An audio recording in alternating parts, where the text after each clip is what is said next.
Halo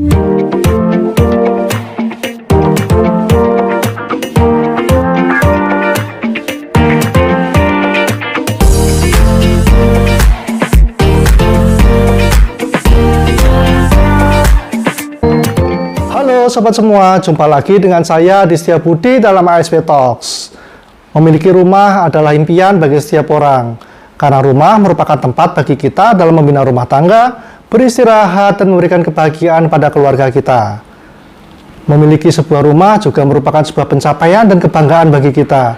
Bahkan bagi sebagian besar orang, rumah juga menjadi sumber pendapatan berupa passive income apabila disewakan kepada orang lain. Mengingat bahwa harga rumah itu tidak murah dan cenderung mahal, apalagi di Indonesia, maka banyak hal yang perlu kita perhatikan. Di sini saya akan bagikan tips bagi sobat semua untuk memiliki rumah dan memilih dengan tepat dan baik.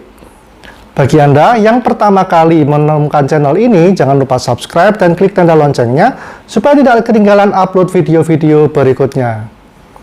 Mari kita masuk ke pembahasan utama dan jangan skip video ini, tonton sampai akhir.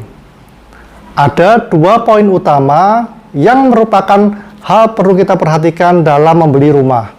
Yang pertama adalah rumah itu sendiri, dan yang kedua adalah mengenai finansial atau pendanaan.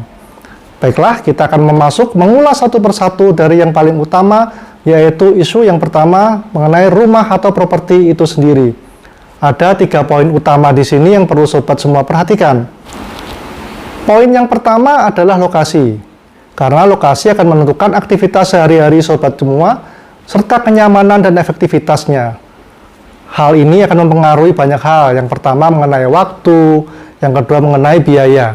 Biaya perjalanan, biaya BBM, biaya tol, dan pengeluaran lainnya apabila sobat semua juga menggunakan transportasi umum. Lokasi ini selain memperhatikan aktivitas sobat, juga harus memperhatikan keluarga kita. Baik itu istri kita maupun anak-anak kita, serta keluarga lain yang tinggal di rumah kita. Perhatikanlah fasilitas pendukung lainnya, seperti rumah sakit, sekolah, pasar, tempat hiburan seperti mal maupun tempat transportasi umum lainnya. Perhatikanlah ketersediaannya dan juga jarak dari rumah kita. Karena hal tersebut sangat menentukan, selain untuk kenyamanan dan aktivitas kita sehari-hari, juga akan menentukan capital gain alias peningkatan harga rumah yang akan menjadi keuntungan bagi sobat semua suatu saat apabila rumah tersebut dijual. Pastikan juga bahwa lokasi rumah yang sobat perhatikan jauh dari potensi bencana alam. Pastikan juga tidak menjadi daerah langganan banjir, tanah longsor maupun gempa bumi. Cara paling mudah untuk memastikannya adalah dengan menanyakan ke lingkungan sekitar, ke warga sekitar. Karena apabila terdampak bencana alam, besar kemungkinan nilai ekonomisnya akan turun, bahkan cenderung susah untuk dijual kembali. Hal kedua yang harus diperhatikan adalah legalitas.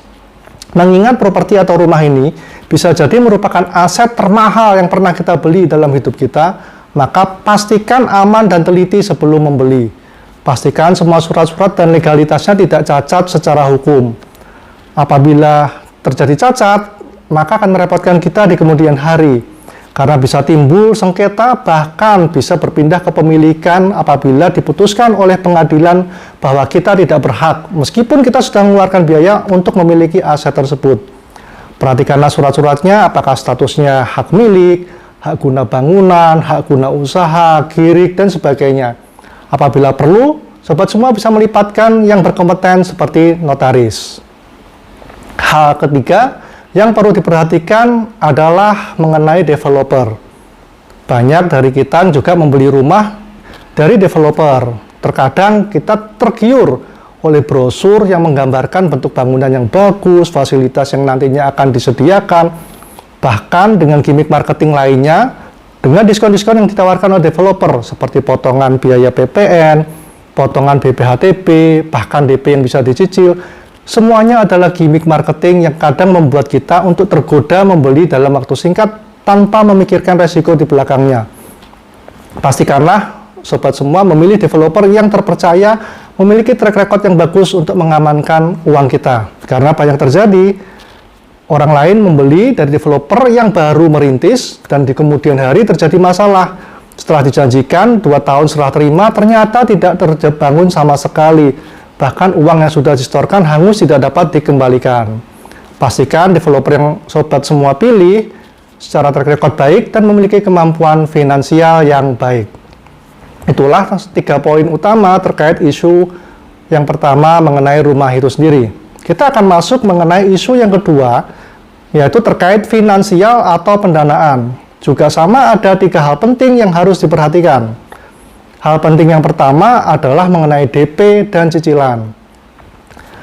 DP pada umumnya di Indonesia untuk rumah pertama adalah 10%, dan 15% untuk rumah kedua, serta 20% untuk rumah yang ketiga, dan seterusnya. Namun, ada juga yang menawarkan DP lebih rendah tergantung dengan kebijakan developer masing-masing. Namun, yang sobat harus perhatikan bahwa semakin kecil DP yang sobat berikan, maka akan semakin besar cicilan setiap bulan yang akan kita bayarkan. Pertimbangkan masak-masak kemampuan kita dalam melakukan cicilan di kemudian hari, karena cicilan ini akan panjang. Lalu, hal kedua yang perlu diperhatikan adalah bunga KPR. Ada 3 jenis bunga KPR secara umum yang berlaku di Indonesia. Yang pertama adalah bunga fix, yang kedua fix and cap, dan yang ketiga adalah bunga floating. Apa itu bunga fix? Bunga fix adalah bunga yang diberikan pengamanan dengan nilai tetap oleh bank untuk periode tertentu. Pada umumnya di kisaran 4-8% untuk periode 3 tahun, bahkan 5 tahun pertama. Lalu untuk fix and cap, sama seperti bunga fix, namun akan terjadi kenaikan secara berjenjang pada periode waktu tertentu. Contohnya adalah di bank tertentu, 2 tahun pertama diberikan bunga fix sebesar 4%, lalu 3 tahun kedua diberikan bunga cap sebesar 8%. Semua tergantung kebijakan bank masing-masing. Sementara untuk bunga floating adalah bunga yang paling mahal, mengikuti suku bunga acuan yang berlaku saat itu. Secara umum di Indonesia saat ini, bunga floating di atas 10%, bahkan di kisaran 11-15%, dan cukup memberatkan. Namun jangan khawatir sobat semua, ada beberapa tips and trik lain supaya kita tidak akan pernah terkena bunga floating. Hal ini akan saya bagikan pada video berikutnya. Nantikan video berikutnya ya sobat semua.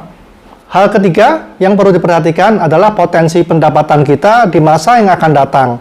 Perlu diingat bahwa cicilan kita akan meningkat di kemudian hari. Karena bank secara umumnya memberikan fixed rate hanya untuk beberapa tahun pertama.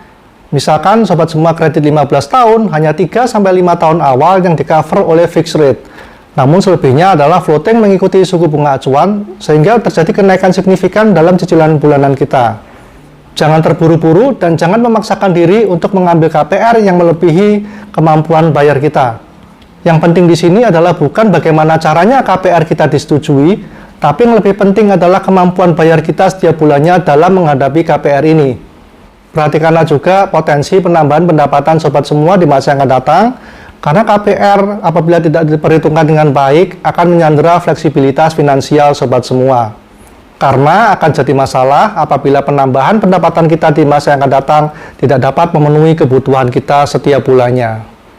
Jangan lupa pula sobat semua memperhitungkan bahwa selain itu ada biaya tambahan lainnya, seperti biaya notaris, biaya akta jual beli, biaya pajak pengalihan balik nama, dan lain sebagainya seperti asuransi dan provisi yang bisa mencapai 5-10% dari nilai transaksi rumah yang akan kita beli. Itulah 2 hal utama yang harus sobat pikirkan sebelum memutuskan membeli sebuah rumah. Yang pertama adalah rumah itu sendiri, dan yang kedua adalah terkait finansial atau pendanaan. Saya doakan semoga sobat semua segera dapat memiliki rumah yang terbaik sesuai impian masing-masing, dan semoga tidak berhenti hanya di rumah pertama, bahkan bisa rumah kedua dan ketiga. Tetap semangat, sukses untuk sobat semua, dan jangan lupa untuk menuliskan komentar sobat semua di kolom komentar, dan share video ini kepada orang di sekitar kita, dan semoga bermanfaat. Jangan lupa subscribe dan like video ini. Sampai jumpa lagi di video berikutnya.